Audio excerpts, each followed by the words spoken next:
where this is done, that there were 3 offices on the ballot where there was a candidate for the Green Rainbow Party on the ballot for that office.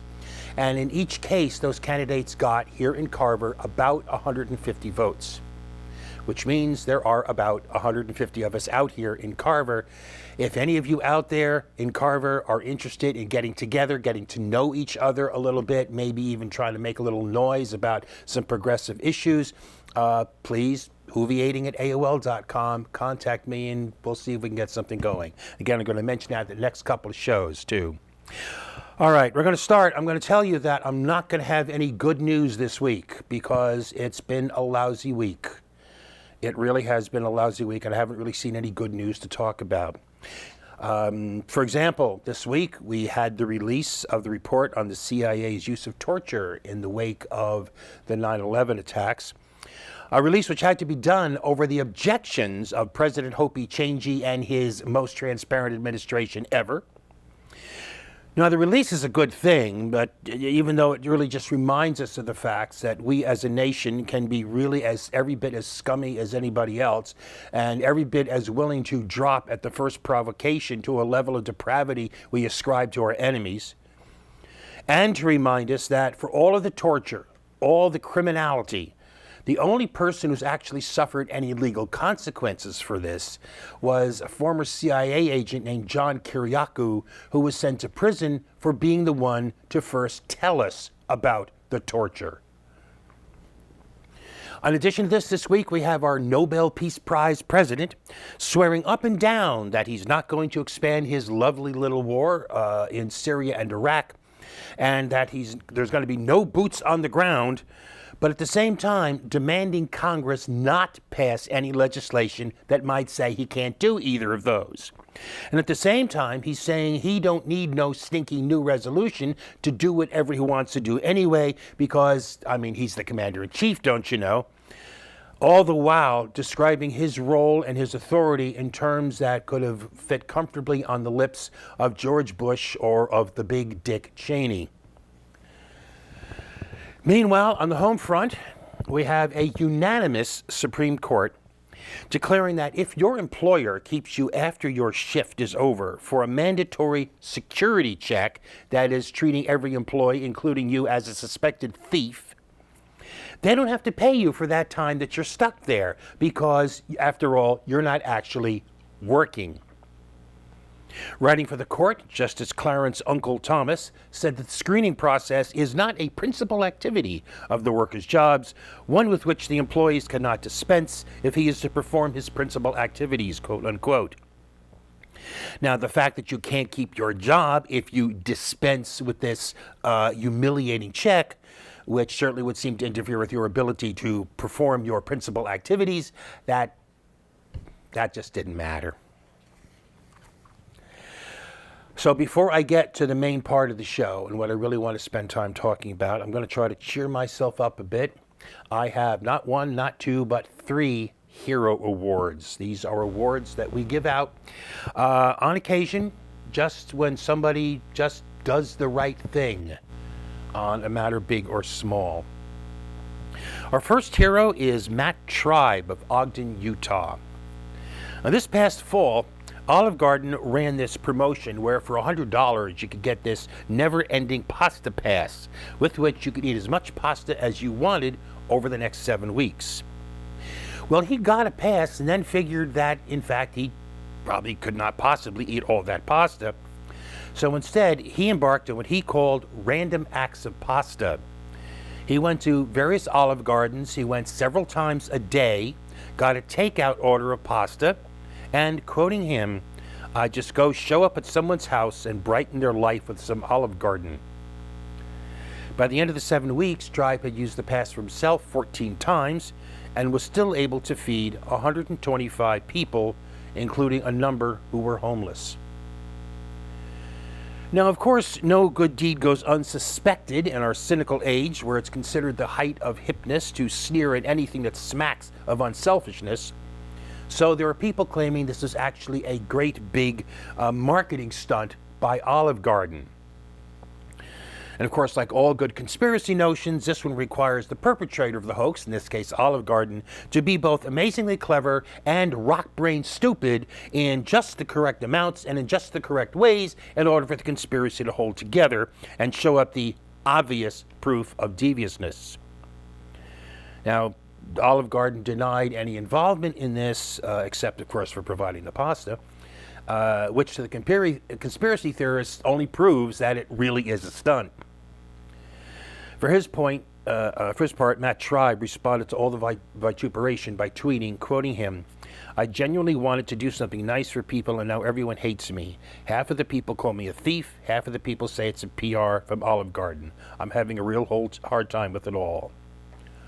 Well, I got to tell you, not everyone thinks that, guy. I think you're a hero. And you know what? Even if it does turn out to be a marketing ploy, I don't care. It still meant that a bunch of hungry folks, including some homeless folks, got a hot meal. All right, our second hero award. Now, this is not new. This is a while back, last fall, in fact, but I just heard about it, and I certainly think it's worth noting. Our heroes here are two employees at a now closed assisted living facility in Castro Valley, California. They are Maurice Rowland, the cook, and Miguel Alvarez, the janitor. In October 2013, the Community Care Licensing Division of California's Department of Social Services ordered the facility shut down as the result of a laundry list of violations, including handling injuries improperly and neglecting to hand out appropriate medications. The residents were supposed to be relocated, but the department screwed up. And even though most of the staff had already left, 16 residents, some of them confined to their beds, got left behind to fend for themselves. That's when Rowland and Alvarez stepped up. They got together and decided they could not leave the residents alone. Despite their limited training, they bathed and fed the residents and doled out their medications. They worked around the clock for days without getting paid, mind you. They worked around the clock for days, only taking quick breaks to take a shower. When a resident's condition deteriorated, the pair called 911. And after that happened for the fourth time, authorities finally got the message that, hey, something's wrong here. And the fire department and the sheriff's office stepped in to deal with it.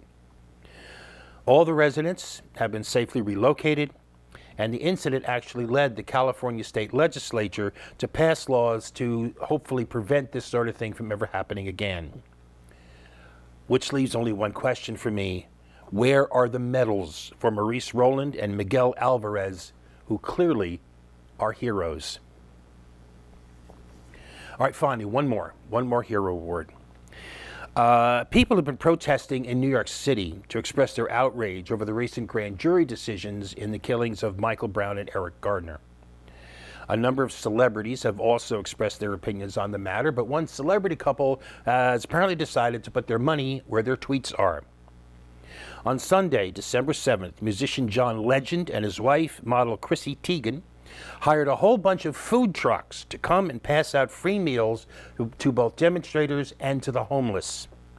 There are a variety of trucks providing a variety of food, and each of them gave out hundreds of free meals.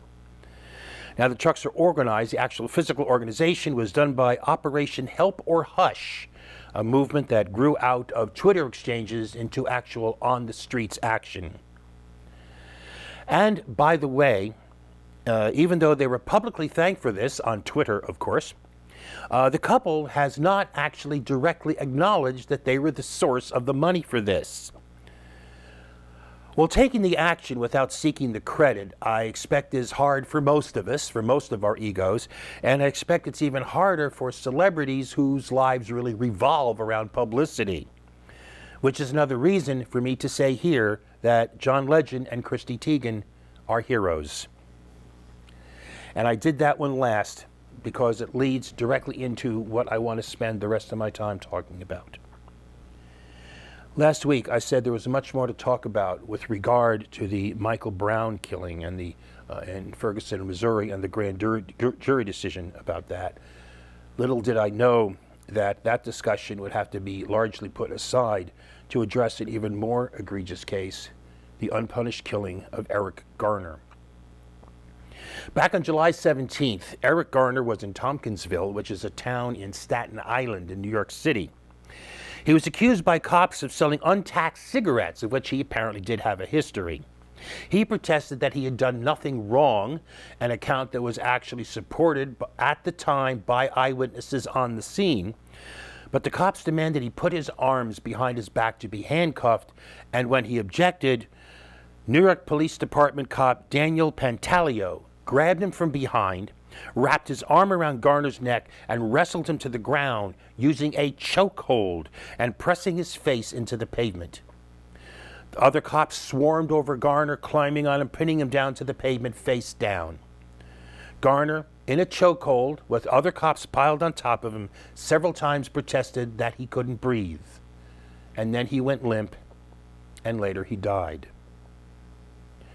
On December 3rd, a Staten Island grand jury refused to indict white cop Daniel Pantaleo in the death of unarmed black man Eric Garner. This decision came despite the fact that there is video showing everything I just described, despite the fact that the video clearly shows Pantaleo grabbing Garner from behind, despite the fact that the video shows cops swarming over Garner, despite the clear proof that Pantaleo was using a chokehold which had been banned by the NYPD for 11 years precisely because of the risk of killing someone that it involves, despite the clear view of Pantaleo pushing Garner's face into the pavement, despite the undeniable fact that Garner repeatedly protested, "I can't breathe." Despite that, no indictment, no charge. Not murder, not manslaughter, not even voluntary manslaughter, not even something with regard to negligence. No charge. Despite the clear record that even the cops could not deny, no indictment, no charge. Despite the fact that the New York medical examiner called this a homicide and said it was the chokehold that killed Eric Garner, no indictment, no charge. You want to know how bad this was? You want to know how shocking this was? Even Bill O'Reilly was troubled by it. Even posters at leading right-wing websites like hotair.com and redstate.com called it things like baffling and infuriating. A writer for the National Review slammed it. Even Charles freaking Krauthammer called it totally incomprehensible. But there was no indictment, no charge. And again, an unarmed black man is dead, and again, a white cop walks scot-free. What in hell does it take? What does it take to get a cop indicted? How much evidence is needed? How much proof is required when a video and a medical examiner's report are not enough? What would be enough? And that brings up something we're going to be talking about right after the break.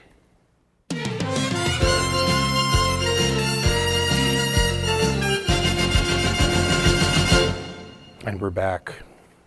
And I was just saying, what does it take to get a cop indicted? And that's actually the other part of this whole thing. I talked last week and again just now about white cops killing unarmed black men and getting away with it. But it's more than that. It's cops in general getting away with murder. I talked last week about the fact that a prosecutor who brings a case to a grand jury and really wants to get an indictment can get one. Despite their supposed independence, grand juries are actually creatures of the prosecution. The only evidence they see is what the prosecution presents. Their understanding of the law is based on what the prosecution tells them. So why are cops the one exception to the rule? Why, when, as the saying goes, a prosecutor could get a grand jury to indict a ham sandwich if they wanted to, why do cops over and over and over again